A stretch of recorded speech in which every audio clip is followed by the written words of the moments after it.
Is this the year Neal Brown finally gets the monkey off his back and is able to defeat the Texas Tech Red Raiders for the first time since coaching the West Virginia Mountaineers? Well, we're going to find out this Saturday at 3:30 p.m. Eastern, 2:30 Central Time. The game will air on ESPN Plus, part of the Big 12 Now network. And I'm bringing a special guest on to preview this game. I'm going to bring on Mr. Kyle Jacobson from the Gambling Gauchos, and we're going to talk about it right after this word from our sponsor. Ladies and gentlemen, this episode is brought to you by Dutch Miller Automotive, where friends and family pricing means you get the best deal right up front on any new or pre-loved vehicle in stock every time. With brands like Chevrolet, Chrysler, Dodge, Jeep, Ram, Kia, Hyundai, Ford, GMC, Buick, and Subaru, the Dutch Miller Automotive family is always growing and ready to put you in the car or truck you've been searching for. Check out our inventory across West Virginia at DutchMillerAuto.com or come in today to the home of friends and family pricing, only at a Dutch Miller Automotive store near you. What is up, college sports fans, Big 12 fans, fellow members of Mountaineer Nation? Welcome into another edition of Couz's Corner. Belly yourself up to the bar and let me pour you out another shot of top-shelf college football content.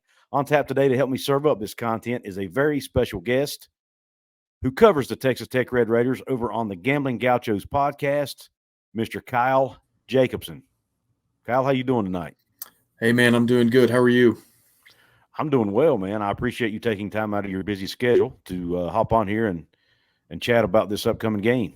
Yeah, happy to do it and appreciate you inviting me on. Absolutely, man. This is a game that I think West Virginia has had circled on their calendar right after the Pitt game for the simple fact West Virginia has not been able to defeat Texas Tech for 4 straight years now, which means basically ever since Neal Brown has been our coach. Do you think this is the year that he gets it done, or do you think he has a chance to get it done? I mean, we'll get to a score prediction later, but do you think West Virginia has the ability to overcome this Texas Tech team this year? I do. I think that it's a really interesting dynamic that you touched on because Neal Brown got to West Virginia the same year we hired Matt Wells in 2019. Mm-hmm. And I remember at the time, a lot of Texas Tech fans, they remember when Neal Brown was the offensive coordinator at Texas Tech from 2010 through 2012 and kind of thought he might be a candidate for the job at Texas Tech that coaching cycle. And, of course, he lands at West Virginia. We hire Matt Wells. And, I mean, to put it plainly, the Matt Wells era did not go well at Texas Tech. And for all the frustration, he was fired in the middle of year 3. For whatever reason, he seemed to have West Virginia's number. And, we didn't win enough Big 12 games during that stretch for him to stay on as head coach. But for whatever reason, even when it seemed like West Virginia had the better team, and a couple of those were on the road there in Morgantown, right. Matt Wells was pretty good against the Mountaineers for whatever reason. So yeah, I do think I think the teams are about even. I think they both have some really quality strengths and both probably have some weak spots that they're trying to shore up. Morgantown is always a tough road trip, especially for the Texas schools in the Big 12. And, you change time zones. It's a much longer flight than going in-state or, hopping over to Oklahoma or something like that. So, yeah, I think especially with the home crowd, probably I'm assuming very, very much re-energized after the big win in the backyard brawl. I don't expect that to be an easy environment for Texas Tech to walk into by any means. So I'm expecting it to be a very competitive game. I could really see it going either way. Yeah. I've been trying to watch a few highlights and look at some numbers and as much as I've had time to do and just kind of dive into this a little bit. And I'm like you. It seems like where you guys are strong, we're weak, and vice versa. Like, for example, I look at Texas Tech's rushing defense, 83rd in the country, so not doing too great right now on the rushing defense side. Whereas West Virginia's rushing offense is 29th in the country right now, averaging about 200 yards a game, a little over 200 a game. And then, but on the flip side, Texas Tech's passing offense is 40th in the country. West Virginia's passing defense is 74th in the country, and that actually has moved up a lot since the Pitt game last week. We were in the hundreds before that game. Stopping the pass has been a struggle for this team, not only this year, but last year. And that's probably the one thing I'm concerned about the most is can our defensive secondary, which has struggled, it's no secret, stop that high-powered passing attack of Zach Keatley in that offense. I don't know. I'm assuming Tyler Shough is going to be the quarterback. Is that pretty much the expectations? Yes, he came into the season as the starter and will remain the starter for the foreseeable future. I think it's fair to say he struggled, at least in certain spots, but the coaching staff has been very explicit that they're sticking with him. We do have a really talented sophomore named Baron Morton behind him, and I'm curious just if we'll maybe see him for a drive or two to kind of offer a spark. But yeah, I do think it'll be Tyler Shough. And we're very much a pass-first offense, actually much to the chagrin of a lot of Texas Tech fans, myself included. We had a close loss to Oregon, had the ball in that game with about 2 minutes left, trailing by 1 point, and wind up throwing a pick six on kind of a busted play. But during that game, we only handed the ball off to our starting running back, Tahj Brooks, 6 times. And very small sample size, but he averaged 11 yards per carry. And so it left all of us saying, if he can do that, 66 yards on 6 carries, why not give him 12, 18, 24 carries rather than put the ball in the hands of a quarterback who turned the ball over 4 times in that game. Right. So I don't know if the offensive philosophy is going to shift much. I think that they do want to try to do a better job of taking a more balanced approach and establishing the run. But I just think it's in Kitley's DNA. He's going to be a pass-first guy. We're going to air it out. And so we'll see. Teams have been able to turn over Tyler Shough so far this season, and maybe this is a kind of a get-right opportunity for West Virginia's secondary. You mentioned the run defense, and I'll actually take up for us a little bit there. We've been good at defending kind of what I would call the traditional run game, which is handing the ball off to the running back. It's really kind of been quarterback scrambles that have hurt us. 3rd and 6, 3rd and 7, the pass rush doesn't get home.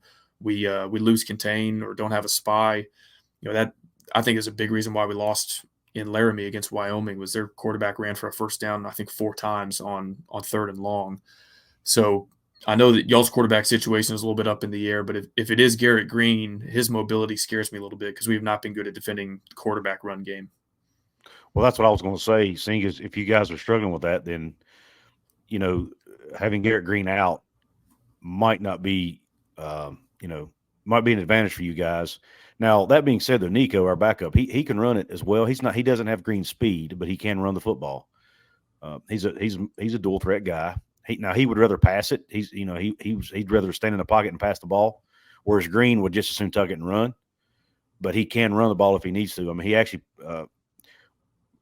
what you could call a game sealing run against Pitt the other night on a 3rd and 6, where he ran an RPO and he saw the end dive down, so he faked it and kept the ball and ran around the end and got a first down.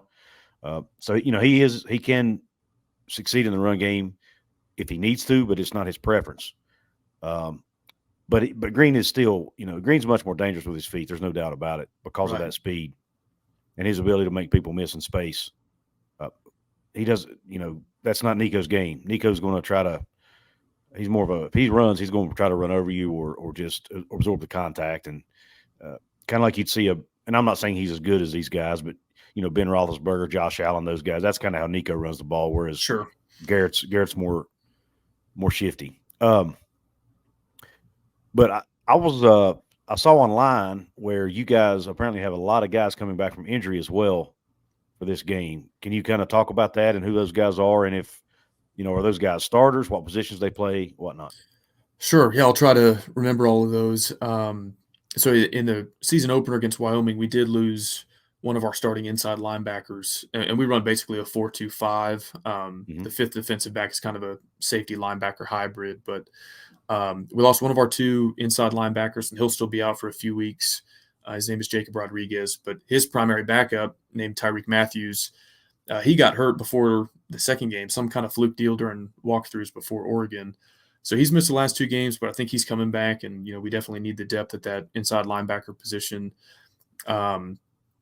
We had a wide receiver named Coy Aiken who was injured during 2-a-days, so he'll be making his season debut, I think, or at least he'll be available in Morgantown. He plays outside receiver spot. One of our guys at outside receiver, Jerand Bradley, was a freshman All-American last year, so he's pretty well locked in. But the other position across from him has kind of been a revolving door. And so you might see – I don't think Aiken will start, but you might see him rotate in a little bit. Our starting strong safety, Tyler Owens, a guy who's been really good in coverage deep down the field and a lot of speed. He can cover ground in the run game as well. He missed last week against Tarleton State. He'll be back. I'm trying to think of some others that were on that injury report. A defensive end named Joseph Adedire, a sophomore, who he actually played a pretty good amount as a freshman and really flashed. A talented 4-star guy who just kind of needs reps and experience. He missed last game and he'll be back. Our two edge spots, one of them is kind of more of an outside linebacker, pure edge rusher, and the other one is more of a what I would classify as like a defensive end you typically see in a 3-down front, more of a run stopper, set the edge kind of guy. And so Adedire is more at the latter. He's kind of a bigger defensive end there to set the edge, but he'll be back too. And we're missing another guy at the edge spot. Isaac Smith is out for the season, so we need Adedire's depth there. So a handful of guys that weren't available at least last week. Some of them multiple weeks are coming back. Most of them on the defensive side of the ball. So well, maybe that'll help shore up that defense a little bit, where you guys have struggled some. Yeah, I'm not saying you struggled mightily. I mean, heck, you guys really, you guys should have won that game against Oregon, in my opinion.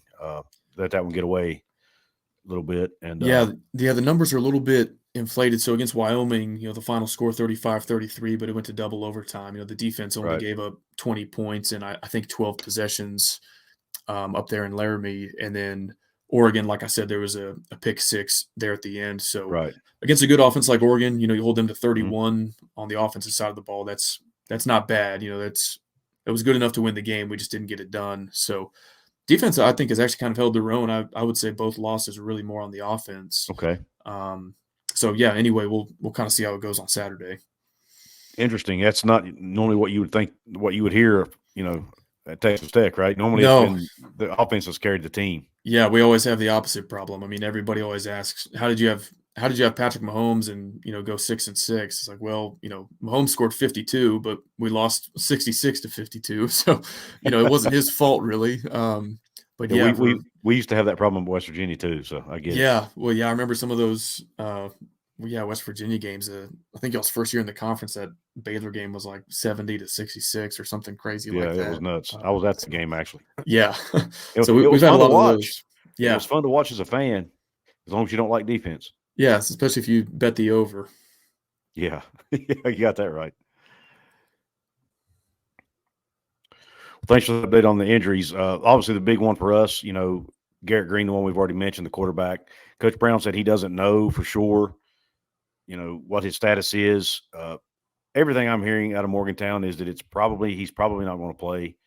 They think it's a high ankle sprain, so he'll probably be out 1-2 weeks, something like that. I don't think it's a season ender by any means, but I definitely don't expect him to play. I could be wrong, but he is a tough guy. But he's known for his athleticism. That's his number one strength. So if he's not able to run around and make plays with his feet, with his legs, I don't think they'll play him, to be honest. And they probably shouldn't. They'll probably rely on Nico. Nico's very talented. I mean, he was a 4-star recruit coming in last year, but he's a redshirt freshman, has not had a lot of experience. And when he came in last week, he didn't get asked to throw the ball a whole lot. So, we're still kind of waiting to see, is he going to live up to the hype or not? This week may tell us that. We're kind of waiting to see. I think he's got the talent to. Is he ready? That's going to be the key. Right. But one of our defensive backs, Montre Miller, who we actually brought in out of the transfer portal this year from Kent State, was supposed to be a big contributor for us in the defensive secondary. He's out for the season. We found that out Monday during the Coach Brown's. He's only played, I think he played a few snaps against Penn State and hasn't played since. Gotcha. It's a season ender. Don't know exactly the injury. Neal Brown doesn't usually mention that. Doesn't usually get specific, but all I know is it requires surgery, and they're going to try to get a waiver to see if he can get another year of eligibility. But that's really the only major injuries we have right now, to be honest with you. We had several guys that returned last week for the game against Pitt. Okay. So and so it looks like both of us will be, obviously, other than our starting quarterback, both teams are going to be fairly healthy.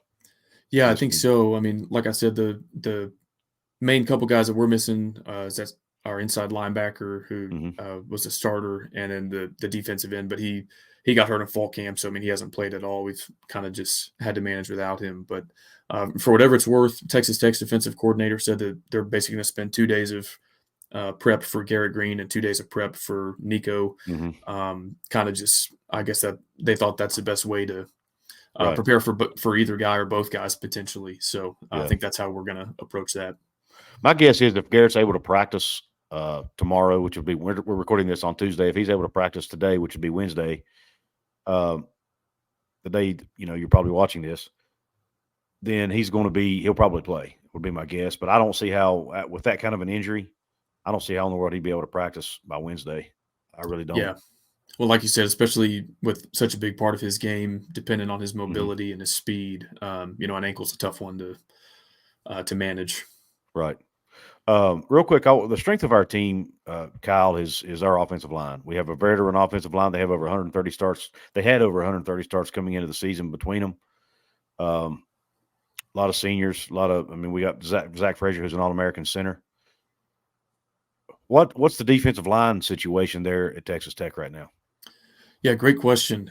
This is a matchup that ever since the Big 12 released the schedule that I kind of had circled because it should be a really fun battle in the trenches.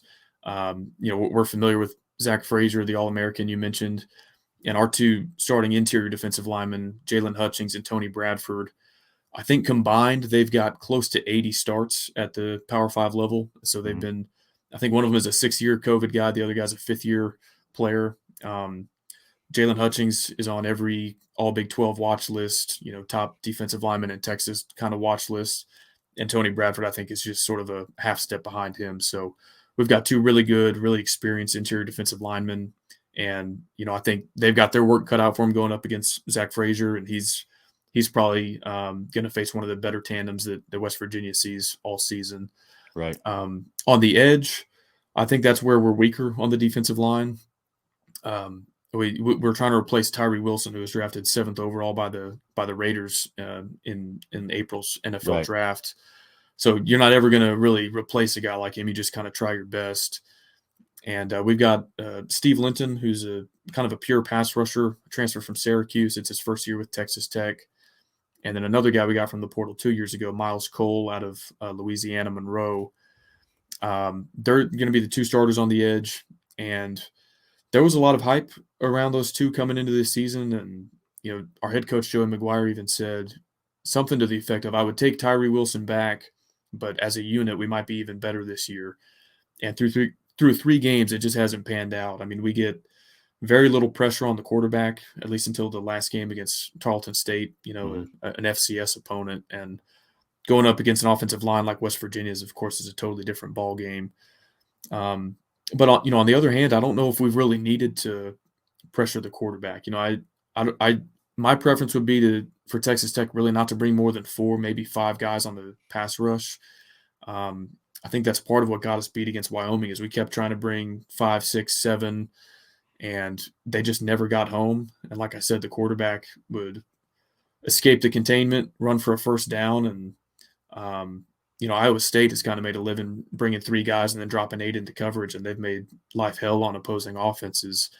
I think if pass rush isn't our natural strength, rather than trying to force the issue, which we have in a couple games, and it hasn't resulted in any quarterback sacks or hurries, I'd rather them just kind of say, okay, we're not gonna blitz Nico or Garrett Green. We're gonna make them beat us with their arm, and kind of take your chances with more guys in coverage. And instead of bringing more pass rushers, leave more guys in coverage, especially shallow.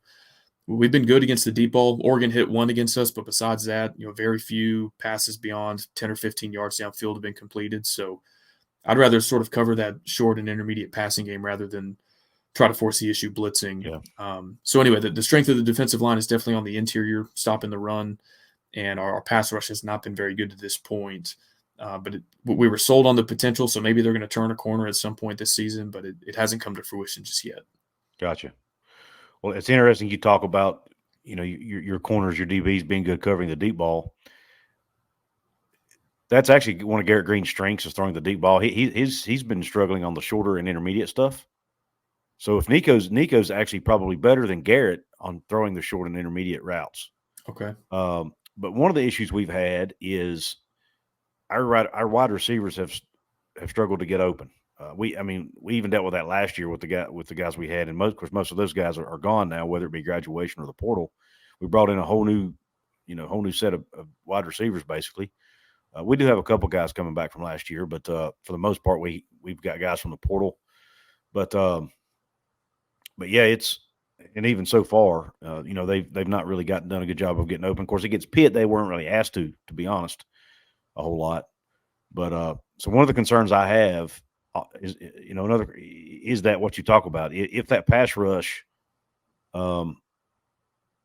is successful, you guys might be able to play one-on-one man coverage on us and utilize that pass rush a little more, because I'm not sure, I don't know how good your DBs are, but our receivers up to this point have not shown us that they can do a good job of getting open. So do you have a lot of confidence in your DBs as far as one-on-one coverage on the outside? I think so. I think that's a strength of ours. I didn't calculate all of this for the Oregon game, but against Wyoming, they were 0 for, I think it was 0 for 9 when targeting receivers 10 or more yards down the field. They had 1. I think they were 1 for 10. Mm-hmm. And we actually had an interception on a about 15-yard route overturned by a hands to the face penalty. So if you bring that into the fold, 1 for 11 with an interception overturned when they went more than 10 yards down the field.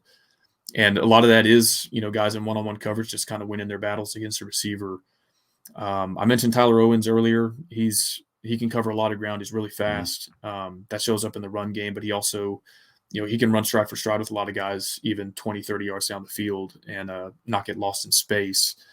The other safety, his name is Dadrion-Taylor Demerson. His nickname is the Rabbit, mm-hmm. and he's sort of the ball hawk. If we're successful at turning over the opposing offense, he usually has a big hand in that, whether it's interceptions, forced fumbles, or fumble recoveries. He's kind of all over the place. Right. And then we've got 3 really capable corners that will all kind of rotate. I think our best corner is probably Malik Dunlap. He's a transfer from North Carolina State. He was with the team last year, so he transferred in 2 years ago. He had a pick 6 last week against Tarleton State. He had 2 interceptions in that game.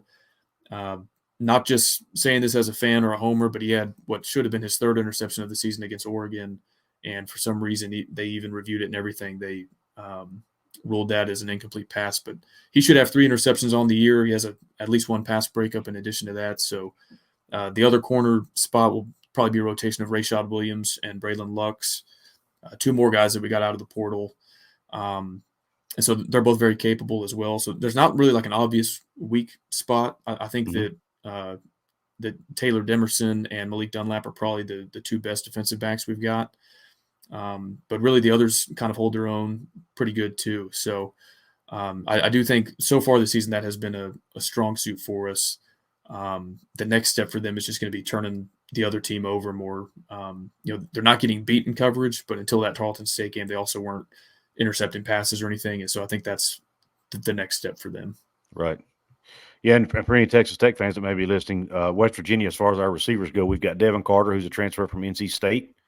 So ironically, I'm sure he will be very familiar with Dunlap there that you mentioned. They probably went against each other at practice every single day. So that's an interesting matchup.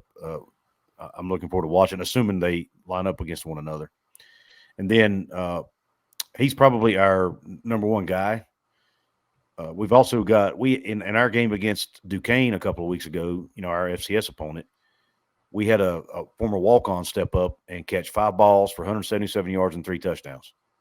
A kid named Hudson Clement. He obviously got that walk-on status removed by earning a scholarship after the game because of his performance, but he's taken on a starting role. He's the other wide out on the other, what they call the X receiver. And then so he'll probably get a lot of snaps. And then we picked up a transfer from Marshall in the offseason, a kid named E.J. Horton, who's extremely fast.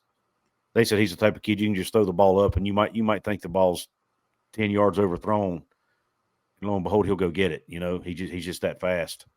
And unfortunately, he was injured the first 2 games of the season.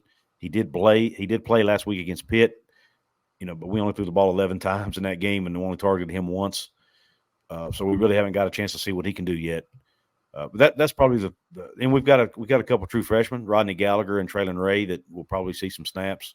They're supposed to be really good for us. They're 2 4-star kids, but that's the guys that you'll probably see the most in the game.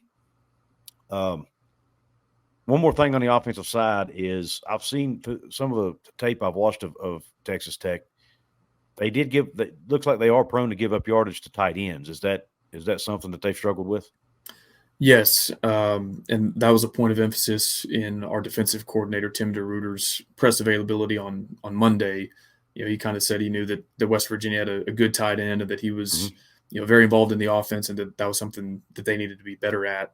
I think part of the issue there is I mentioned our 4-2-5 setup and the fifth DB kind of being a hybrid player. Typically, that position, which we call the star position, is going to be covering the tight end in a lot of cases. And so game one was sort of weird. We had our primary starter, CJ Baskerville, at that spot. He didn't get the start. Instead, a true freshman named Brendan Jordan started at the star position, but then Baskerville played most of the snaps. I don't know if he had a lingering injury or what the deal was, but then against Oregon, it was all Brendan Jordan, the true freshman. Then flash forward to game 3 against Tarleton State, and it was Baskerville getting most of the reps again. And so I'm not sure how the reps are going to split up at that position, but either way, whoever's on the field at that star role is going to probably be the guy most often tasked with covering West Virginia's tight end. And I think that is an area that, like I said, the other DBs pretty good in one-on-one coverage against receivers, but playing against tight ends, we've left running backs open in the flats. That's kind of where some teams have gotten us in some key spots and, converted on third downs. So that star position against y'all's tight end and maybe some backs running routes out of the backfield, I think is going to be a really critical matchup. Yeah, the tight end you're speaking of, his name is Cole Taylor. He's a transfer out of LSU. Yeah. So far on the year, he has eight catches for 107 yards and a touchdown. He actually scored our lone receiving touchdown against Pitt last week. It was I think it was a 7-yarder, kind of a little screen pass he caught from Nico Marchiol there, but he's been really good for us, man. We've it's the one area West Virginia has really failed to utilize well the last several years. They decided to change that this year. They went out and got Taylor. He's a 6'7" guy from LSU. And what's been really even more impressive with Taylor, he's kind of a tall, slender guy. He's not real big, but he's actually been really good in the blocking game. And it's something he really took really seriously in the offseason to get better at. And he's done really well there. We actually played him and our other tight end, Traylon Davis, a lot against Pitt. We had 2 tight ends on the field a lot in that game because because they knew they had to run the football. So he just put 2 tight ends on the field and just, handed the ball to our running backs. And it worked really well. The coaching staff has been pleasantly surprised by his blocking ability and his willingness to block, because that really wasn't the main thing they brought him in for. But he's definitely stepped up and taken on that role. Yeah, and we definitely faced some 2 tight end sets against Wyoming. They're a real kind of traditional ground and pound kind of team. And I guess something to look for if West Virginia does utilize a 2 tight end set a lot, we actually subbed out that star position, the hybrid role, and just put a 5th defensive lineman out on the field and kind of had like a 5-2 front with 4 defensive backs. So if West Virginia is utilizing 2 tight ends a lot, you might see some of that on Saturday. Yeah, they may do it since it worked so well against Pitt. Obviously, they may tweak some things depending on the team they're playing. And ironically, the defense you guys play is very similar to what West Virginia plays as well. So we run kind of a 4-2-5 type scheme as well. We have 3 down linemen, but we also usually have a guy on the front line that they call a bandit position. He's more of a rush end, but he can drop back into coverage as well. That's probably the star position I'm assuming you're talking about. I'm not sure what or is a star position in the secondary typically? Yeah, it's more like a safety linebacker hybrid. Okay. That's our spear position then. Yeah. Okay. Yeah. Okay. Yeah, we call it a spear, but I think it's basically the same thing. And then we have a bandit that's kind of a hybrid linebacker. That's more of a rush. He'll either rush the quarterback typically or drop back, into coverage if he has to. If there's a running back or somebody out in the flats. Jerand Bradley is the guy who typically plays there. At that spot, I think he's a 5th-year guy or 4th-year guy for us. But the spear position for us is typically Lance Dixon, who's a transfer from Penn State. But Kyle, before we get into, I want to talk about your all's offense versus our defense for a minute. Before we do that, though, go ahead and plug yourself, man, and tell everybody where they can find you and where you're at on YouTube. Sure. Yeah, we're our handle is the same across all platforms at Gambling Gauchos. We're most active on Twitter, but we're on Instagram and all that good stuff too. We record 3 episodes per week during football season, and so 2 of those are live stream on YouTube every Sunday night and Wednesday night. And we also do every Saturday night a Twitter Spaces, kind of as the last games are going final, called Gauchos After Dark, and kind of use that as a time to, instead of reflecting just on Texas Tech, kind of take a look around the entire Big 12. And so that one's fun. We get to hear from fans all across the conference, and half of them are real happy because they won that week. Half of them are sort of down in the dumps, and we just kind of let them all talk through it on a big Spaces with everybody. So would love to have everybody follow along and tune in for any of that they're interested in. Awesome, Kyle. Thank you for that. Yeah, guys, check out their show. Not only are they informative, they're very entertaining. His partner Rob, he does a show by himself on the channel occasionally, doesn't he? The Rob Bro Show, or that's right, yeah, Brew. I'm not sure. Bro, yeah, Rob Bro Show. So go check them out, guys. They're really entertaining and very informative, and they know their Texas Tech football. That's for sure. And you guys cover basketball too, don't you? Yeah, we do basketball, baseball, and then once baseball ends, usually in early June or so, it's kind of a 2.5 month. Who knows what we're going to talk about until football comes back. But right. Yeah, we try to cover a little bit of everything. I hear you. All right, let's a few more minutes here. I want to talk about the other side of the ball, which we've touched on to a degree, but I want to get a little bit more in depth, I guess, which would be, I guess, our defense against your offense. What's your offensive line looking like right now? It looked to me like, now I'm just, keep in mind, I haven't got to watch a full game. I've only watched a few highlights, and I have watched some podcasts and stuff to try to keep up with what's going on. But looks to me like the offensive line has not, based on what I'm hearing from other podcasts and even from the press conferences, the offensive line has not really played up to standard. Is that accurate, or what's your feel there? Yeah, I think that's a pretty fair assessment. And, it kind of goes back to the conversation earlier on, I wish we would run the ball more to set those guys up for success. But, so I guess we'll start on the interior of the offensive line. It is a patchwork of transfers. So we have Cole Spencer at left guard and Rusty Stats at center. They both came from Western Kentucky, where our current offensive line coach used to be an assistant coach with Zach Kidley, the offensive coordinator. So they kind of brought those guys with them more or less when they made the move from Western Kentucky to Texas Tech. The right guard, Dennis Wilburn, he's another one that I should have mentioned is back from injury. He was a JUCO transfer, and I think those three are actually they're pretty solid. Most of the issues have come at the tackle positions, and so our starting left tackle, his name is Monroe Mills, is a second-year starter for us. Starting right tackle Caleb Rogers is a third, maybe even fourth-year starter for us.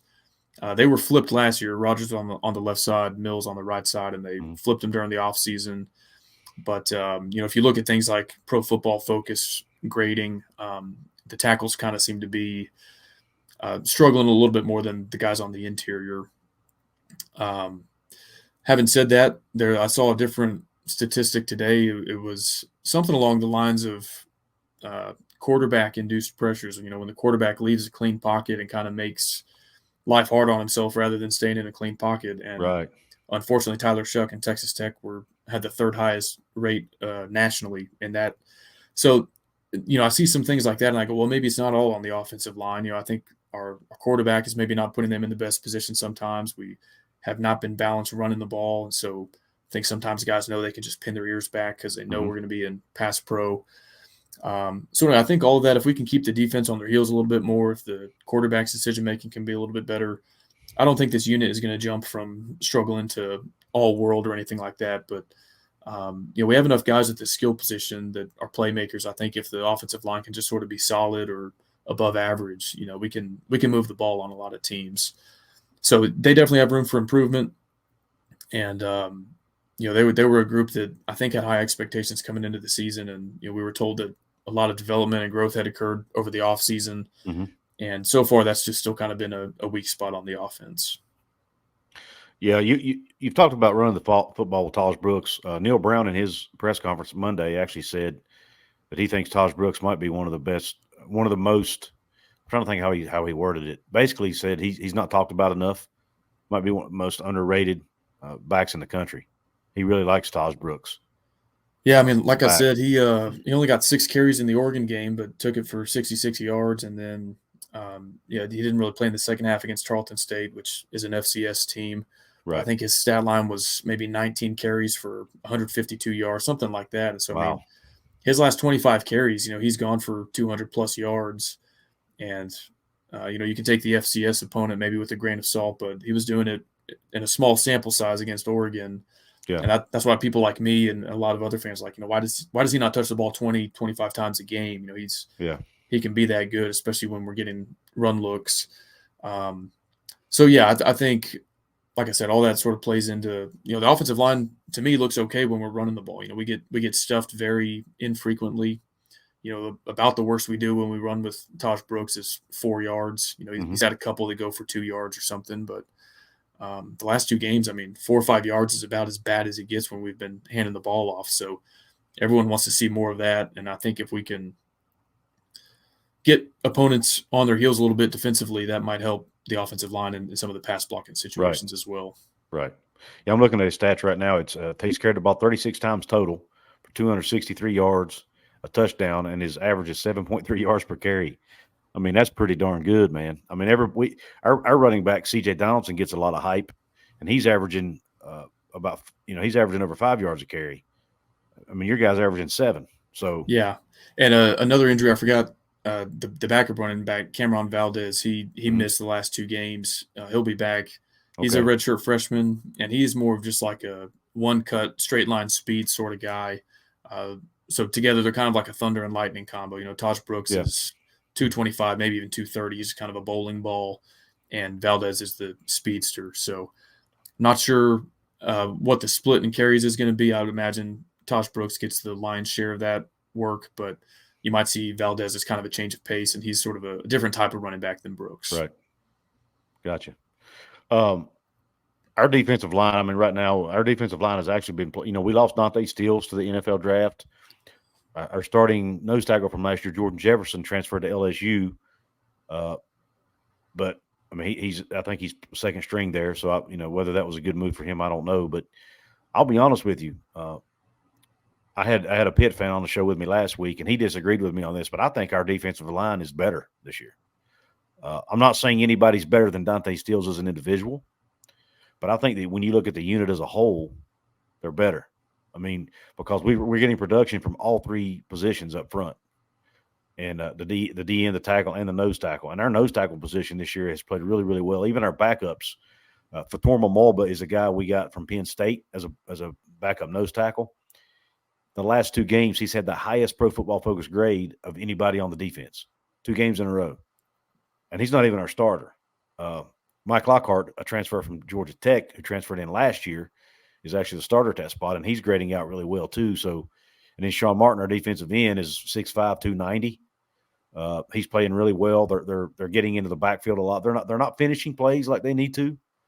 They're not getting sacks, and probably not even getting as many TFLs as they should, but they are causing quarterback them getting pressure on Dracovic last week helped him throw a couple of those picks that he threw. So, they are causing problems for opposing quarterbacks. So that's another matchup I'll be interested to see in this game. And then our linebackers, Lee Koba is a stud, and then he's a senior transfer from JUCO last year.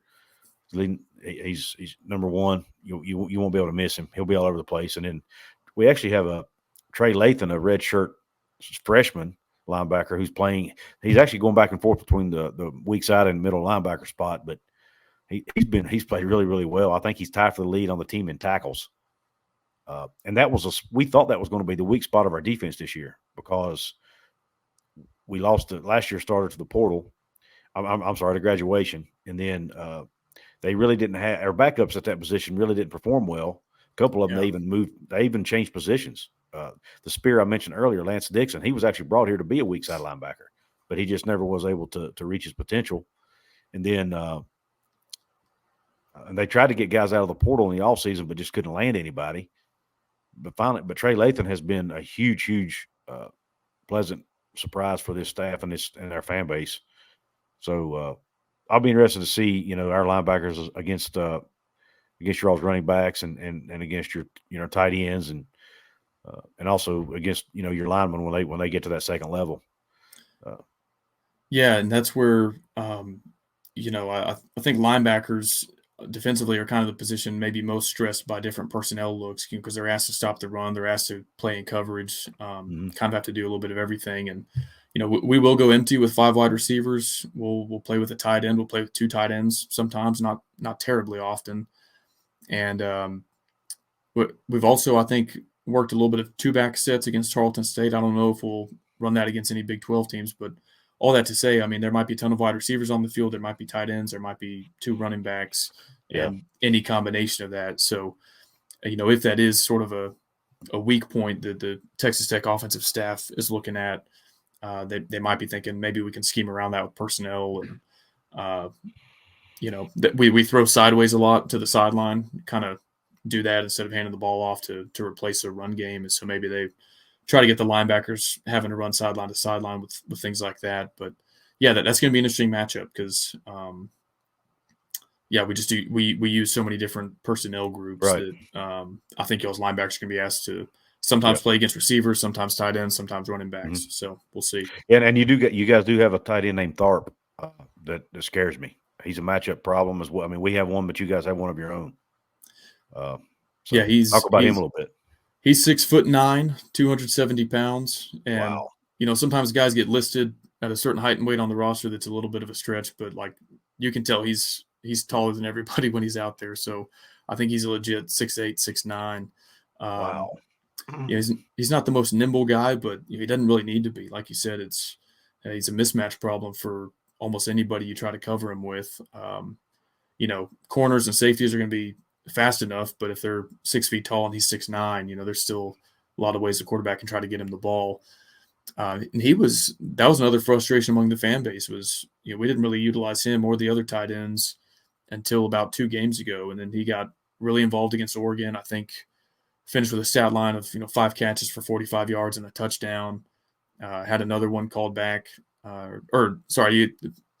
was probably going to have another catch, but had pass interference committed against him. But that was the first time we really made an emphasis to target him and the tight end group, and it worked really well. Went back to him last week against Tarleton State. He just catches most of the targets. It works when we go to the tight end, and so that's another wrinkle of the offense that the fans want to see more of. So I think he's definitely trending up, and he's proven himself the last couple of weeks. I think he'll probably remain a pretty good focal point of the offense, and so you'll see him out there quite a bit. Yeah, that's definitely. We're not the tallest team in the world, so that does scare me a little bit. We got some talented guys, but I mean, especially our secondary. Our secondary, we're pretty small back there. As a matter of fact, one of our starting safeties is 5'9". So. Oh wow. So I guess I mentioned earlier one of our outside receivers, Jerand Bradley, was a freshman All-American last year. He's a legit 6'5". Yeah. The other outside receiver spot, like I said, has kind of been up in the air. The guy we thought was going to be the starter was 6'4", Loic Fungi, but he's frankly just not played very well, not very consistently this year. We have another guy out there, 6'4", JJ Sparkman. You might see some of him, but I think they're going to try to work in a guy named Jordan Brown, who had a career game last week, and he's more of a 5'10", 5'11" kind of speedster. So we've got different guys at that one outside receiver spot, but yeah, maybe that's something our offensive coordinator sees with the height advantage at our tight end and wide receiver spots that maybe they think they can exploit. Yeah. And I think I mentioned this earlier in the show, but our secondary has been a weakness of ours for the last year and in the first 2 games this year. They played well against Pitt, had 3 interceptions. I don't know if they played better or Pitt was just that bad. I think it was a little bit of both, to be honest, because they did make a play on the ball and they did something with it when they got it. I mean, 2 of our 3 interceptions went back. One was a 40-yard return. One was a 26-yard return. And 2 of the plays, the guys had to make plays on the ball. The other one, it kind of gotten thrown right to him, to be honest. But he did catch it and he did run with it. So you got to give him props for that. But the DB that's been playing the best and most consistently is a senior grad transfer named Beanie Bishop, who transferred from Minnesota in the offseason. He has 2 interceptions so far on the season. He had 1 last week, and then he had 1 the previous week against Duquesne. And actually, against Penn State, he had 2 that he dropped. So he could realistically have 3 or if not 4 interceptions on the season already. Yeah. Had he not dropped the 2 against Penn State. And then the other corner position had been a struggle for us, but they finally went and last year they made a change. We had a former walk-on named Malachi Ruffin, who he's been a starter on and off. He's played about every defensive back position that we have. I mean, corner, safety, about every safety position. They put him at the other starting corner spot last week, and he played a really good game. He had a highlight reel interception. He even played really well on special teams. Had 2 big special teams plays for us. So I think he's going to step up. He's also a senior. But again, he's a former walk-on, and he does get, he will get beat in coverage. I mean, he's not an elite cover corner. He's good, and he plays really hard, and he's going to give it everything he's got. But he's going to get beat. I mean, that's just who he is. So the height of your receivers, the Texas Tech receivers, scares me a little bit, and the fact that they're able to make plays down the field scares me a little bit. And then obviously the matchup with the tight end scares me a little bit. We do have a ball hawk at safety named Aubrey Burks, who also had a pick last week. Pro Football Focus graded him as the 2nd highest returning safety in the country this year, according to Pro Football Focus. He played really bad against Penn State, maybe the worst game he's ever played, but he's bounced back the last 2 weeks and played pretty well. So I feel like he's, I think that Penn State game was just a fluke to a degree. So those are the kind of the guys to watch for back there for any Texas Tech fans that may be listening or watching that may want to know what's going on at West Virginia. So that'll be interesting. I honestly give the edge probably to Texas Tech there because, like I said, until our secondary proves that they can be good and consistent every week, I don't know that I trust them 100% yet. So that's kind of what I'm waiting to see is can they repeat the performance from last week this week? Right. So yeah. Well, Kyle, before I let you go, man, do you feel comfortable giving a score prediction? Sure. Yeah. I wouldn't recommend any of your listeners trust any of my score predictions, but I'll do my best. I think it should be a competitive game. On a Saturday night, after the backyard brawl and everything, I thought Texas Tech would open as a narrow favorite despite being on the road, maybe 2 points. And it opened at 2.5. And for some reason, the line, maybe it is a Garrett Green injury. The line has moved all the way to Texas Tech -6 or 6.5. Mm-hmm. Frankly, I think that's way too many points. I don't give anybody betting advice or anything like that, but I'm in a pick'em group with some friends, and I think West Virginia +6.5 is a wise choice. I think it's going to be a really close game, and ultimately what I don't trust about Texas Tech is one going on the road. We've only won one road game under Joey McGuire. That was in Ames last year. Our kicker has kind of struggled in some key spots. If the clock is stopped and it's kind of a no pressure situation, he's good. But some end of half kicks or when he's been rushed out there, when we'll add a few seconds on the game clock, he's kind of struggled. And so I see it being neck and neck. And I think ultimately the home crowd in Morgantown leads to a narrow victory. I think it'll be low scoring too, but I'll say 27-24 West Virginia, which I guess would technically be an upset because Tech is favored. But like I said, I just don't know if I trust us to go on the road and win a game like this with how we've started the season through 3 games. So that's my score prediction. I respect that. That wasn't a homer pick. No. I try to not be a homer. Yeah, I try my best not to as well. It's hard. Yeah. It's hard, but I try not to as well. We all get sucked into it, and I drank a lot of off-season Kool-Aid, and then that Wyoming loss was pretty humbling. So I do it every single year, man. Yeah. And I tell myself I'm not going to, and all I have to do is sit down and watch one press conference, and I'm like, oh man, we're going to be good. Yeah. I don't. I've got to start remembering this is coach speak. Right. Coach speak is real. I will say the sentiment I get from West Virginia fans is that it's pretty split on who they view the better quarterback, but I think maybe it leans more toward a lot of folks wanting to see Nico. And I'm not trying to dispute that, but I think matchup wise, if Garrett Green is healthy and he can run, I think that presents a tougher test on the Texas Tech defense based on what we've seen so far. So that could swing things, if he's fully healthy or not healthy at all, or they split reps, that might kind of change my thinking. But I'm assuming it'll be Nico, at least for the majority of the game, and I'll say 27-24 in a close one. Okay. I was actually surprised when I looked at the over/under on this game of 55, because Texas Tech's known for that that potent air raid offense. So I thought the over/under would be higher than that, to be honest. But then conversely, you look at West Virginia has played a ball control, pound the rock, keep the ball away. So it's going to be which game plan wins out there, right? I know it's in West Virginia, and I know that you guys are probably, like you said, you got humbled by that Wyoming loss. But for whatever reason, Texas Tech has West Virginia's number. And I was doing a show with someone a few weeks ago, and they brought something to my attention. The last 3 years, or at least the last 2 years that we've played Texas Tech, we've played them right after a rivalry game, an emotional rivalry game. Last year, I think we played them after – I think we played Virginia Tech maybe, and then had to go play you guys in Lubbock. And we absolutely laid an egg. I mean, we played awful. The year before, it was either Virginia Tech or maybe Maryland that we played before you guys. I think it was Virginia Tech again that year too, maybe. But nonetheless, we played a big game. Then we had to turn around and play Texas Tech, and every time we seem to have a letdown game for whatever reason. Not saying you guys didn't earn it, but West Virginia just didn't show up and play to their potential. Sure. So until they do that against Texas Tech, I have a hard time picking them.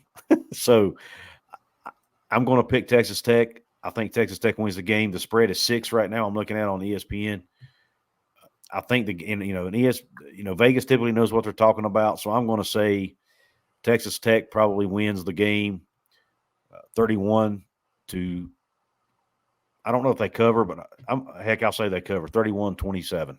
31-24. I'm sorry, 31-24 is what I'm taking, because I just don't know that West Virginia's offense is going to be potent enough to score 30 points, and I don't trust our secondary against Texas Tech's pass receivers and passing game.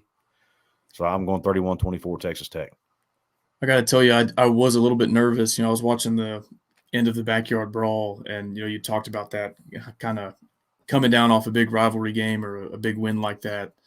And they were interviewing Neal Brown on the field, and like the first thing he said, he was like, "Well, we've got a big matchup, big test next week against Texas Tech. They've had our number recently, and so right, yeah, maybe it's coach speak, but his mind 5 minutes after winning the brawl was, I need to beat Texas Tech. So that kind of made me gulp a little bit. I was like, well, he's certainly focused on us, and I'm sure has a bit of an axe to grind after kind of a slow start against Tech in his tenure there. So yeah, maybe that'll translate to the locker room and the rest of the team. But hopefully so. Like you said, it is hard to kind of win a game like that and then refocus for next week. He mentioned it in his press conference too, and even made a statement that Texas Tech is the only team they have not beaten. They've beaten Oklahoma. They've now beaten Oklahoma finally. They've beaten Oklahoma State. They beat every team in the Big 12. Texas, they have not beaten Texas Tech since he's been here. Only team they haven't beaten. So he definitely has this game circled, and they're definitely using it as a motivation. The players talked about it in their media availability. Everybody's talking about it. So they are. He even said it was a good thing that they were playing Texas Tech after Pitt, because he didn't think they would have a hard time getting refocused for that reason. So, but at the same time, you're talking about 18 to 22-year-olds. Can they flip that switch again 2 weeks in a row? Right. That's going to be. I like that it's at home. I think that's going to help for sure.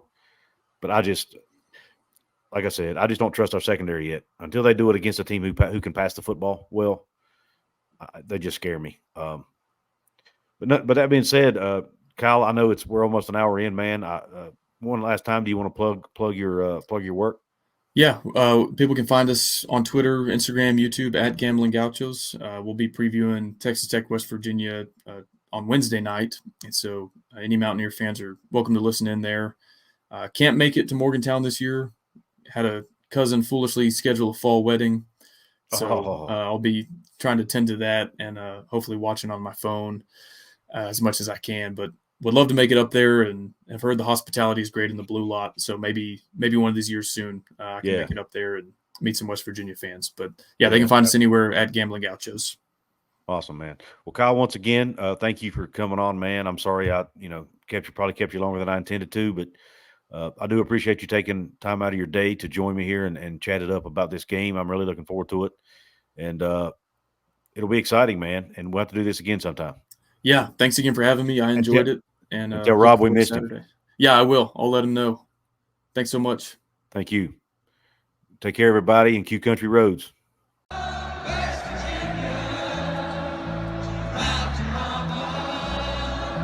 Take me home.